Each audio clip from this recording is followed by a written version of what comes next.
Bangladesh cricket board মাদ্রাসা ছাত্রদের জন্য টুর্নামেন্টের আয়োজন করতে যাচ্ছে, বিষয়টাকে আপনি কিভাবে দেখছেন? দেখুন, ক্রিকেট বা ফুটবল বা অন্যান্য যে সমস্ত খেলাধুলা আছে, এ সমস্ত খেলাধুলার বিধান অন্য সাধারণ মানুষের জন্য যেমন মাদ্রাসার ছাত্রদের জন্য তেমন। ইসলাম শরিয়ার বিধিবিধান সকল মুসলমান, প্রাপ্তবয়স্ক, নারী পুরুষ, সুস্থ বিবেক সম্পন্ন সকলের জন্য সমানভাবে প্রযোজ্য। এক্ষেত্রে সাধারণ মানুষের জন্য, আলেম ওলামাদের জন্য, স্কুল কলেজের জন্য, মাদ্রাসার ছাত্রদের জন্য আলাদা বিধান নেই। আমাদের সমাজের মানুষ অবশ্য মাদ্রাসার ছাত্র বা আলেম ওলামাদের কাছ থেকে এক ধরনের এক্সপেক্ট করেন, আবার সাধারণ মানুষের কাছ থেকে আরেক ধরনের এক্সপেক্ট করেন।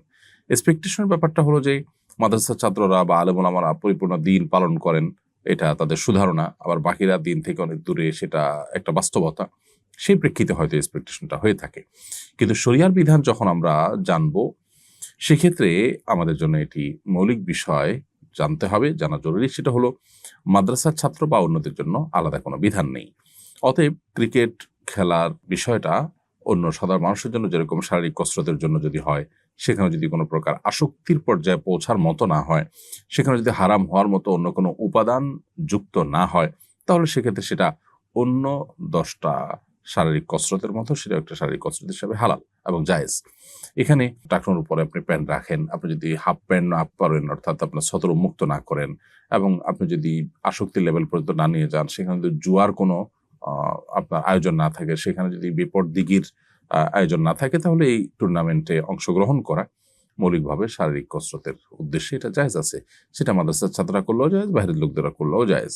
কিন্তু এর বাইরে যে প্রচলিত ক্রিকেট বোর্ড বা আন্তর্জাতিক বা দেশীয় যে সমস্ত আপনার খেলাধুলাগুলো হয়ে থাকে, যে সমস্ত টুর্নামেন্ট আয়োজন হয়ে থাকে, সেগুলোতে আমরা জানি যে সেখানে আর্থিক লেনদেনের বিষয়টা থাকে, খেলোয়াড়কে টাকা পয়সা দেওয়া হয় এবং খেলোয়াড় এটাকে পেশা হিসেবে নেন।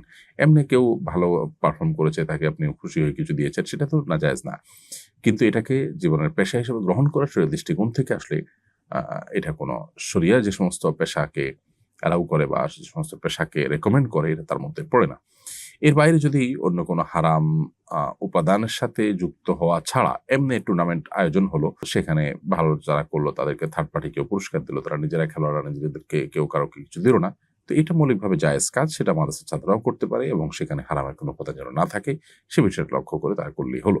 কিন্তু এটাকে আজকাল যেভাবে খুব সিরিয়াস ইস্যুতে পরিণত করা হয়েছে, বরং একটা দেশের সবচেয়ে সিরিয়াস ইস্যুগুলোর মধ্যে একটাকে খেলাকে পরিণত করা, যার নামই হলো খেলা, তামাশা, সেটাকে আপনার সবচেয়ে সিরিয়াস ইস্যুতে পরিণত করা হয়েছে। এবং এটার পেছনে যে আমাদেরকে যারা কন্ট্রোল করার চেষ্টা করছেন, তাদের যে প্ল্যান প্রোগ্রামগুলো, সেগুলো দিনের আলোমতো পরিষ্কার যে মানুষের দিনী চেতনাকে ভোঁতা করা, মানুষকে দুনিয়ার মধ্যে মগ্ন করে রাখা এবং আরও নানাবিধ সেখানে তাদের কমার্শিয়াল লক্ষ্য উদ্দেশ্য থাকে, সেগুলো বাস্তবায়ন করার জন্য জাস্ট টুল হিসাবে আমরা ব্যবহৃত হচ্ছি। সে বিষয়গুলো আমাদের মাথায় রাখা দরকার এই সমস্ত টুর্নামেন্ট আয়োজন করার ক্ষেত্রে বা সেগুলোতে অংশগ্রহণ করার ক্ষেত্রে।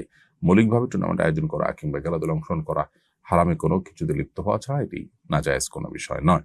অতএব একটি মুসলিম প্রধান দেশে এ ধরনের যত আয়োজন হবে, সেটা মাদ্রাসার ছাত্রদের জন্য হোক, অন্যদের জন্য হোক, সেখানে যেন শরিয়া বিরোধী কিছু না থাকে, সেটা দেখাটাই হলো কর্তৃপক্ষের দায়িত্ব এবং কর্তব্যের অংশ।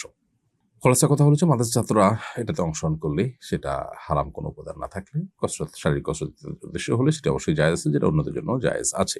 আর যেটা অন্যদের জন্য হারাম, সেটা মাদ্রাসা ছাত্রদের জন্য হারাম হবে।